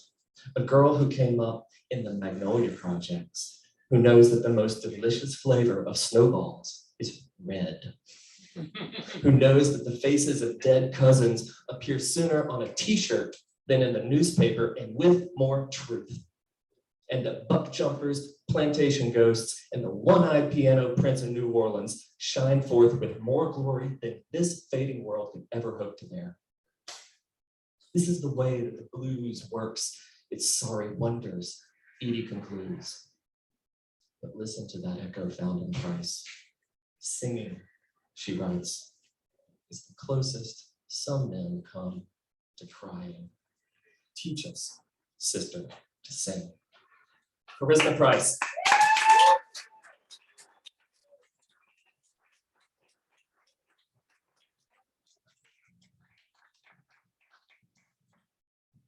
It was so dramatic. I love it.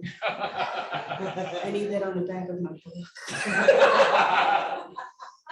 Hi, everybody. Hey.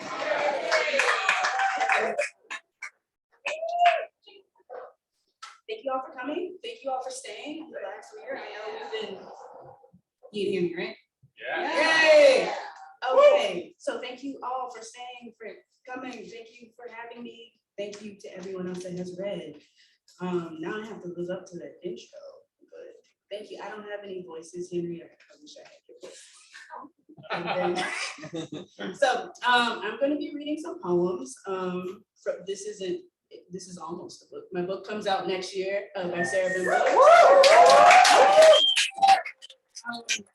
It's funny they come out on Valentine's Day, but they're so sad. Yeah, they're anti-love. No, we love love. All right, so I'm gonna read some poems. Most of these poems appear in my book. This was my thesis, so yay, thesis. So I'm gonna read some poems from this and maybe some from my phone. So yeah. So like the title of the book is called I'm Always So Serious.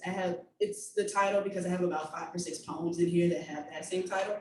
So this is one of them. I'm gonna start off with one of them. If most people are from here, these are about the houses on St. Charles. They're like the big pretty mansions, but they sort of creep me out. So here you go. I'm always so serious.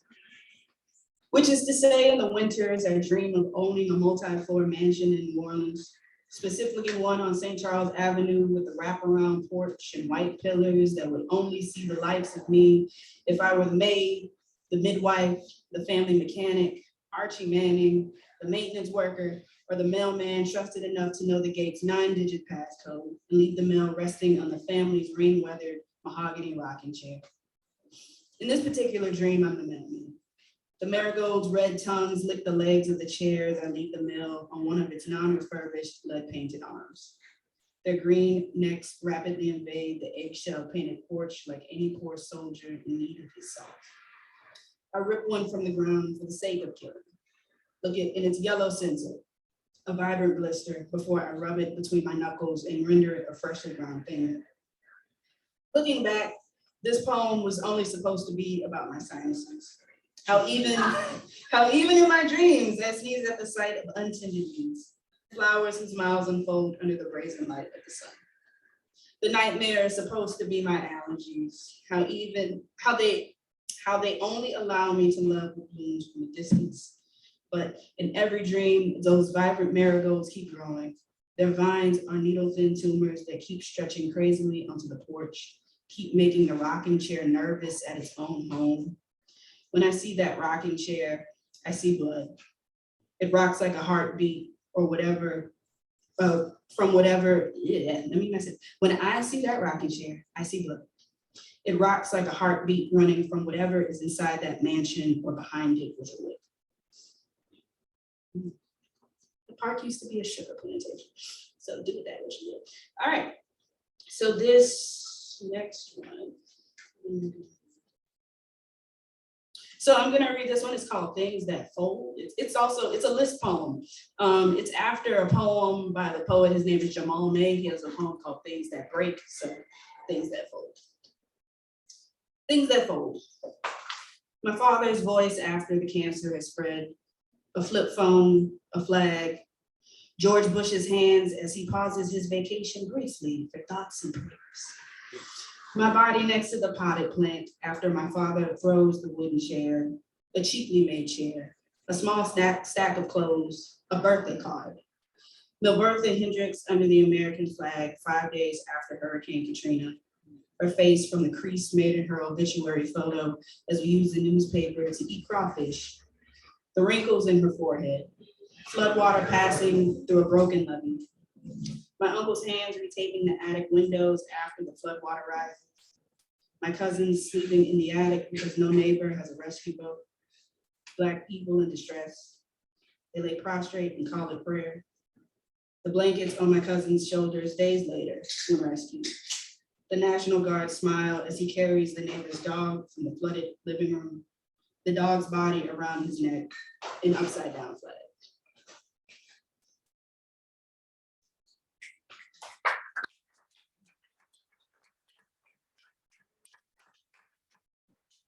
So I realized after writing this that a lot of my, well, not a lot of, but some of them, my poems have to do with like weather, climate change, and hurricanes, and I did not realize that, but we're from the Northeast. So here's a, yeah. So here's another dramatic title. It's called most of the hurricane poems are about Katrina specifically, but this is called What's It Like Escaping Something Trying to Kill? A minister blames this on the slaughter of unborn children. We enter a tunnel and my breath holds itself for comfort. My father suggests we find a copy of the Green Book and pray over it. A car full of Black people driving past Confederate statues. A strawberry zooms past my left ear. The wind smashes it against the bark of cedar. A fish drowns itself in the Mississippi. The one-eyed tabby is not allowed in the hotel. She too will float, but in a different city. 3 Ritz crackers on a paper plate. There was a bush separating the hotel from the supermarket. The president tries to separate himself from responsibility, but we see him too. Put those back. You're not wearing hand-me-down underwear. I eat lifted grapes. You call it stealing. Adults call it building credit. Don't you know I don't know where we are? What to do in a country that never wanted me here. Did you hear the one about God? I am blamed for laughing the hotel room into an awkward silence. My aunt sleeps, deaf as hands in the dark. 2 hurricanes in the same week, such sorrow horror. I put those words in there because they're hard for me to pronounce.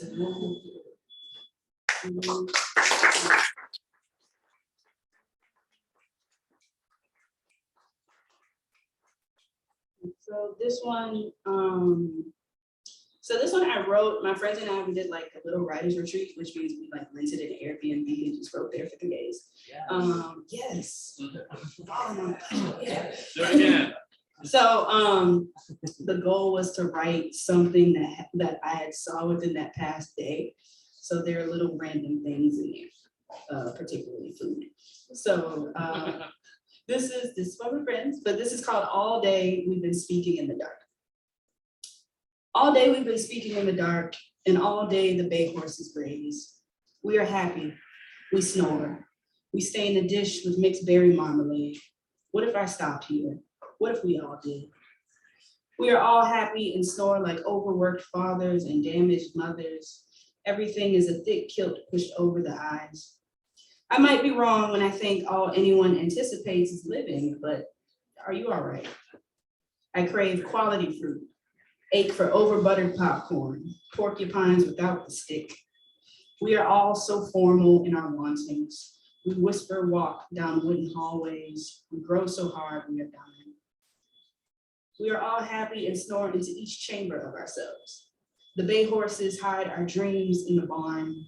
We do not grab it from their maws. Our mothers are damaged and our fathers brew. Inheritance, a kettle crying. The water burns honey bush. Oh God, how the spoons chatter.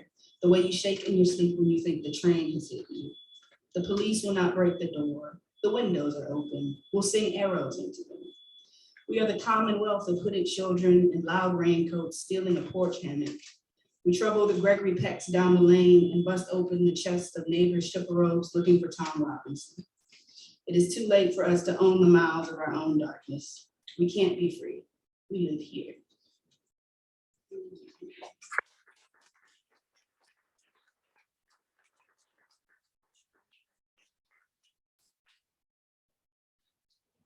So when Ben was doing the intro, he was giving out all the good knowledge. Not my magnum. I know, but you know, we gotta put it up for dramatic effect. Yeah, the lighting is dramatic. I love it. So these, you talk a lot about music. I talk a lot about music. So does anybody know who James Booker was? Yes! Okay, so. No Booker. Yes, sort of like mentioned in the intro. So James Booker was like called the best gay one-eyed piano player from New Orleans. There's Lily Keeper made a documentary called The Bayou Maharaja. Yes. Yes, great. So now we're on the same page. Also, I'm gonna say this publicly because if anybody steals my idea, I said it. I would like to write a movie about it, and I would love. I think John Baptiste could play James Booker. I'm just saying. He has a cape and everything too. Okay. Also, so these are 3 persona poems. Persona just means they're not my voice. So there was so much mystery and just, fantastical stuff about James Booker. Yeah, he was a fantastic artist. He dealt with, his mother and his sister died like back to back, like really close to each other. So that affected his mental health and all this other stuff. So just a very bright star taken too soon. So these are about slash sort of in his voice. He would play a lot at the Maple Leaf. Yeah. So this one is called The Maple Leaf Piano Speaks to the Bayou Maharaja. The stage is a red face of wrinkles, and you've returned from Nice with no record deal. The first time you vomited on me, I forgave you, wore it like a brown dressing from Commander's Palace. The second time you spilled, blood swarmed the cracks of my keys, but you continued playing in the slush. You backwards Moses. I know it's not the way you wanted to mark me, but what do you have left to give but the remains of a sour stomach? I created you to glorify me, to show the world an addict in a wig could rattle my body with divine imagination. I handed you a soul that could not be taken by anyone who fears you. Booker, I want it back.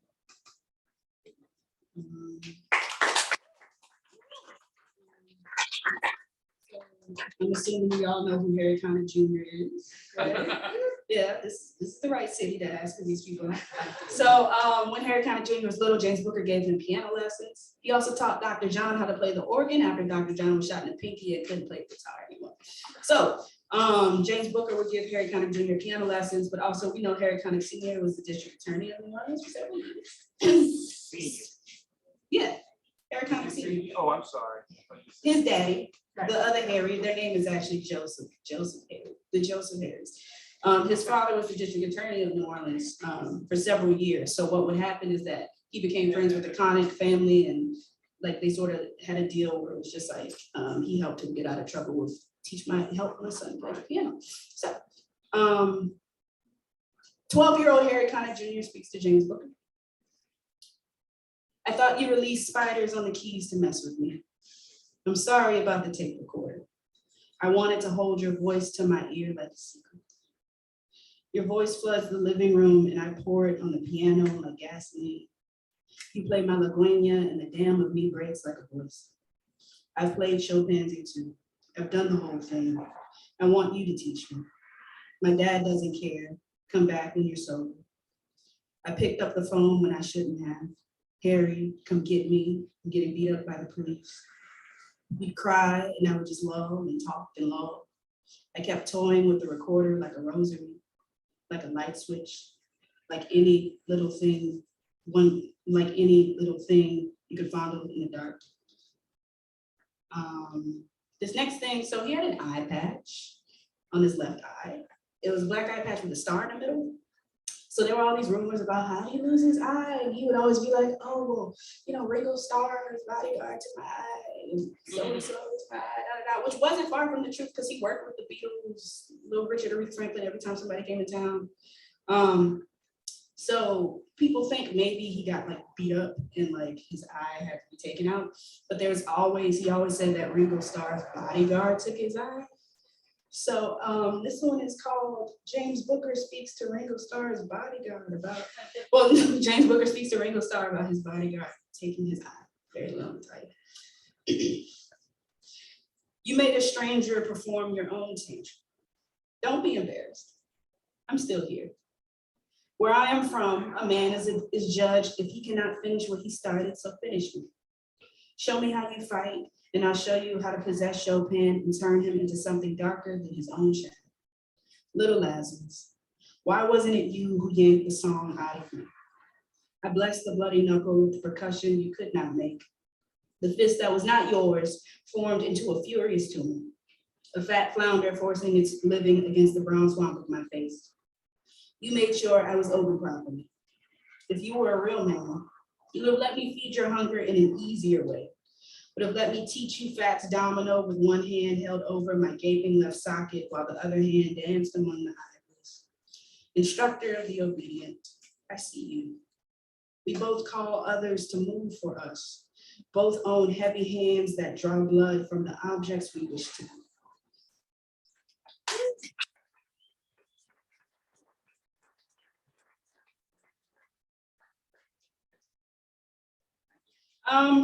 We're just gonna stick into the persona real quick. All right, so question, do we all know the basic story of the Odyssey? Yeah. Okay, I'm just asking you. And also, has anybody read If Beale Street Could Talk by James Baldwin? Yes. So people say, nah, I got you that time. All right, so this is from the perspective of both of those voices. Basically, I read both, and I noticed like a lot of what they have in common. So summary, Odysseus stuck at sea trying to get home to his wife and son. It takes him all these years. If Beale Street Could Talk, we have Fani and Tish are the characters. They're in love. They're gonna get married, but then Fani is brought to jail for a crime he didn't commit. They just took him to jail because he was Black, and he's separated away from his wife and future child because she's pregnant. And it takes all this time to try to get these fathers back to their families. So that's what they have in common. I'm telling you that because I've recast the Black characters from If Beale Street Could Talk to the characters in the Odyssey. So that's all you need to know. And they're epigraphs. It's separated into 3 sections because there are 3 voices. The fathers, like Fani, Odysseus, Tish, Penelope. The Fani's name is Alonzo, so Alonzo Jr. and Telemachus. So this is called We Wear Each Other's Names. The first section is Fani recast as Odysseus. The epigraph comes from James Baldwin. He knows that he must do something to keep himself from drowning in this place, and every day he tries.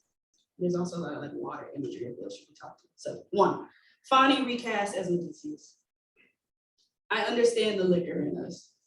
We are always seizing each other's throats, stomaching all the bitters, and here you are, an audience, making me a boy waiting to wipe the eye of want again. Stop turning the pages. Don't reposition your antennas. Mold me out of the hollow that governs my joy to the mouth of rest. The water fights me over and over while Penelope bathes him in a tub of big water that babbles his name. I am every tongue my son learned to use in the lack of me. My son, come seek a ship that survives its trip home. Call it mercy. Part 2 is the child, so Alonzo Jr. recast as Telemachus. Odysseus came home when Telemachus was 21. So the epigraph, again from James Baldwin, the baby asked, is there not one righteous among them? Is there an ethics to myth making? Is there a family that imagination is not allowed to touch? Fani wanted to build Tish a table. To remain the center, my father tried to run me over. A wound is a bare patch of grass on which a baby's head falls, a plow that parts the earth like a rat tail comb. I hold my father's absence because it is the blade of my becoming.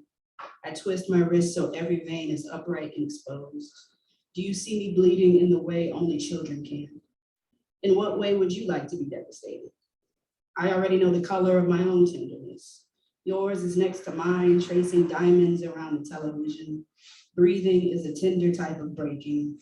A myth is just someone bathing a boy in water not yet made from weeping.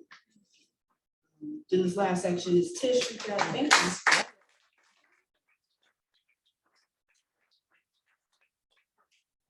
Another mid poem. So the last section is Tish from the Those from the Top recast as Penelope. This time the epigraph comes from Homer. And now again, the storm winds have caught away my beloved son. I say I live in a shushin, a woman waiting while a hero is out. Can you tell me it doesn't hurt to live here? Can you return to, for me, silence me out of witnessing myself? Unmistakably American, I stab the onions. I wash a boy's hair in a warehouse fashioned into love. Sleep, I never do this. You are the toy civilian perched in the glass window, your bow and arm stuck flexing. I am the hand that paddles your parting. You are the shape without mates around the body. Moiety is an arrow campaigning for our now. All the world, the water, and just like the water, these throats want me dead. I say I live in a shushin, a hero out. Wow. Can you tell me it doesn't hurt to live here? Return to, for me. Silence me out of witnessing myself. I stab, I never do this. Moiety and arrow campaigning for our now. All the world, the water, and just like the water, these throats want me killed.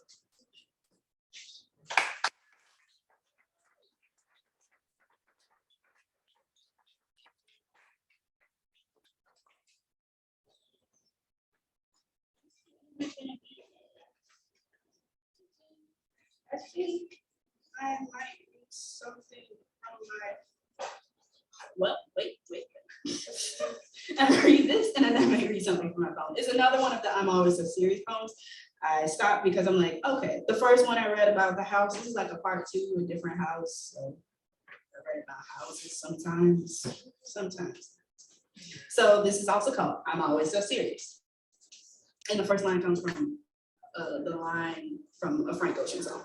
So that's like, I'm always so serious. I was spoiled by lavish thoughts, I admit it. History almost unchained itself from my weaker clavicle. Everyone looked so excited on the anniversary of assassination. I wrote this because I want to live in the house I cannot own because I am not white. Forgive me. I've said this before, but I was in a different state. A softer mania, and this time a wife's lunge towards the mouths of overwatered magnolias. They were already dead. At my home, 2 chickens pecked the yard and refused to leave us eggs. I refused to rest out of unmet want. I harassed the gnats in the bathroom, I fixed the Sprite, wash her back, watch the night, and eat all the dead crab. You watch me accumulate in particulars. I stretch the curtains. This is daylight. The swelling of a lizard's red throat. Inside the home I want for the wrong reason, there is a lamp that won't work. I know because the owners keep their blinds open. The husband joins his wife near the olive shaded lamp and quails as his raging lover seizes the neck of the fixture. I shudder in the passenger seat of this city, far enough to not be heard, but a light shines bright and I am seen, sleuthing and serious. I know close violence is still formed in the absence of one. I keep walking as the husband shuts the blinds.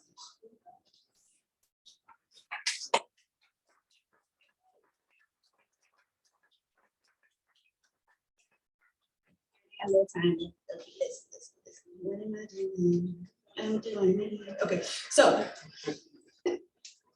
the front row heard what I was saying, but We all did, girl. okay, so this one, it's called The Art of London Firearms. So like the poem explains, I was in the Met. My family and I were in the Met. They were there for my graduation. So the name of the exhibit is called The Art of Firearms. That's like easy. So The Art of London Firearms. For the sake of living longer, we should not eat this.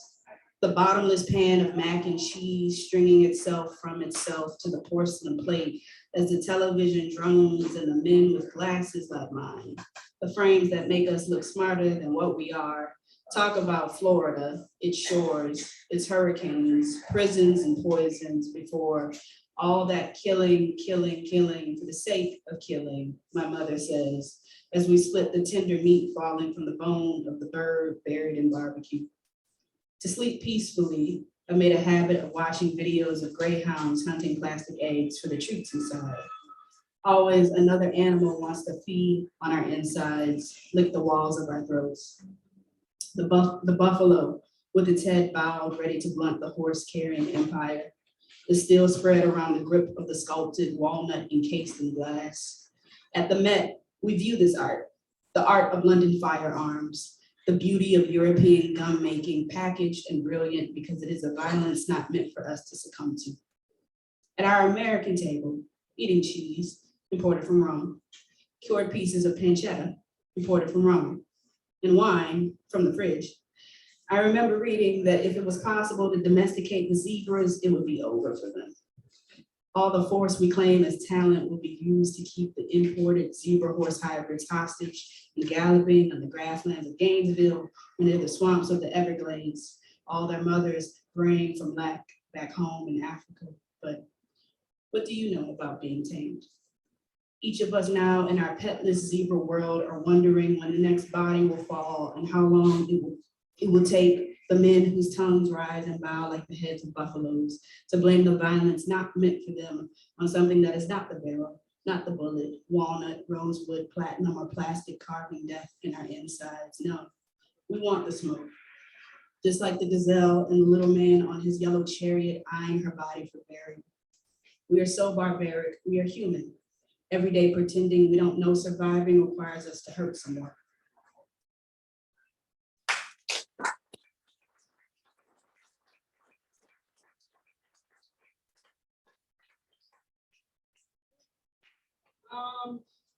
This is a shorter one. I think I'm gonna read this after this, maybe two more, but I'm almost done. This one is called, I have not yet shown my teeth. So have we all, if we've been on St. Charles, again, the St. Charles poem, do you see the mule that pulls the Roman candy cart? Yeah. So this is written from the perspective of the mule. I don't know, horses and mules, they all have such sad eyes. You know, they all look so sad. I know, because they're free. So this one is called, I have not yet shown my teeth. I am still the mule pulling Roman candy along the avenue, angry the birds wear no blinds. There is nothing wrong with an animal made from its muzzle. We are trained to be strong. The latch married to my throat. This is the hurt in me. I am belligerent with need I cannot see through. Obedience is the sickness of my body. There is always more to tell you, but I am shackled to his lash. We have not yet shown our teeth. His candy stretches. I am made to smell it. His world a window I cannot close. I have considered the river, its crashing current, the shore it shatters, the world and its nasty weight on my coffin bone. I can be used, therefore I will be left alive. The carriage crawls and no corner knows me outside my labor. You watch, no question, my buck, its carnage, my schooling and my break.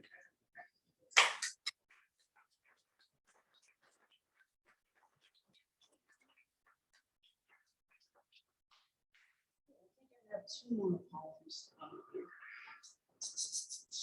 So which one are we going to? I think I'm going to. I should have had them numbered before I came. But I think the next one I'm going to read would be. Okay. Let's read this one. I'm gonna, I don't know if you can see it. It's sort of, it's like a sideways triangle. That's all you need to know. Yes, shapes. Okay. So this is an autocorrect poem because technology. I was texting my friends. The title is called My Phone Autocorrects Nigga Tonight, like nighttime, NIGHT. So here you go. My nights play cousin to their mother's favorite kettles. My nights won't consume their reflections, so they pour milk in their coffee. My nights never rest, so they sing their shadows to sleep. Sometimes they don't remember any words. My nights have frogs stuck in their throats. No light soul, every bit of pain. My nights all Louis Armstrong minus a trumpet, and my nights play chicken with the train. My nights both shoot and polish, both Sambo and Bruce Leroy. We all little pretty medallions on our grandmother's nightstands. My nights are mistaken for other nights that bear no resemblance. I saw the sinew of the oldest knight in the neighborhood on the floor, his Saint pendant missing. All the small, down-feathered knights scatter from the grown pig sirens. My nights don't know their history. My nights are the pecans without the trees that grow them. My nights instruct all the people in their head to weep. My nights hate the firefly cutting their darkness. My night, did you see this? They just walked right past us and didn't even speak. My nights are ordinary, wear ruffled socks, have the best belts. My nights don't always go to church, but my nights are lambs worthy of the morning. My nights are revised constitutions, crypt keepers. My nights are a congregation of alligators on a lumpus bayou. My nights hiss into themselves. No one hears. Their blood rolls its eyes. My nights chew gum and sunflower seeds. My nights eat pork. My nights get the itis and slur their speech. My nights protest protests. The government watches. My nights live in Brazil, Botswana, the Congo, Cuba, DR, France, Grenada, Greece, Honduras, Ireland, Liberia, Lithuania, Nigeria, Venezuela, Zimbabwe. My nights live in America to remind you of me. Some people think my nights are better with their eyes closed, but my nights have beautiful corneas. My nights wash clothes that don't belong to them and won't look their bosses in the eye. My nights know necessity. My nights oblige. When my nights die, I wash them on my kitchen table. After my nights are washed, I throw away the table. My nights have names. My nights smell of sage. My nights smell of the muddy rivers they will never swim in again. Thank you. I'm gonna stop it.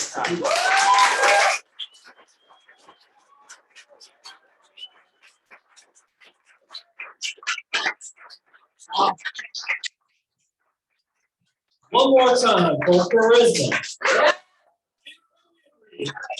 And for Tay. And all the way back to the beginning for Daniel. Come on, give it up. About it.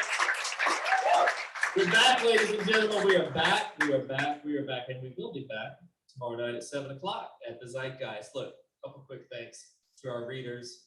Thank you for bringing the house down. To the Saturn Bar, thank you for hosting us and having the house brought down on top of us. And thank you guys for being here tonight and bringing the pain. Thank you so much. We'll see you tomorrow.